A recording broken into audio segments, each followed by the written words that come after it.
বেশ খানিকটা পটল নিয়েছি, পটলের গাটা ভালো করে চেঁচে পরিষ্কার করে নিতে হবে। তারপরে একটা সাইড একটু অল্প কাটবো, আরেকটা সাইড একটু বেশি করে কেটে নেবো।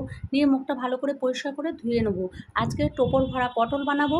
দেখো তারপরে এটা পটলটাকে ধুয়ে পরিষ্কার করার পরে ভেতর থেকে শাঁসটা বের করে নিয়েছি। তারপরে পটলের মধ্যে লবণ হলুদ মাখিয়ে কড়াইতে তেল বসিয়ে দিয়েছি। দিয়ে ওর মধ্যে পটলগুলো এক এক করে দিয়ে ভেজে তুলে নেবো। তারপরে এগুলো ভাজা হতে হতে এদিকে যেই শাঁসটা বের করে রেখেছি আদা কাঁচা লঙ্কার সাথে বেটে নেবো। আর চিংড়ি মাছ ভেজে রেখেছি সেটা দিয়েও বেটে নিয়েছি। কড়াইতে তেলের মধ্যে পেঁয়াজ দিলাম, বেসিক মশলাগুলো দিয়ে দিলাম, আর যে মিশ্রণটা বেটেছি সেটা দিলাম, লঙ্কার গুঁড়ো দিলাম, গোটা গরম মশলা, সেদ্ধ আলু দিলাম। ভালো করে পুরটা মিক্সড করে নিয়ে তারপরে পুরটা ঠান্ডা হলে পটলের মধ্যে ভরে দেবো। তারপরে টোপরটা পরিয়ে দেবো।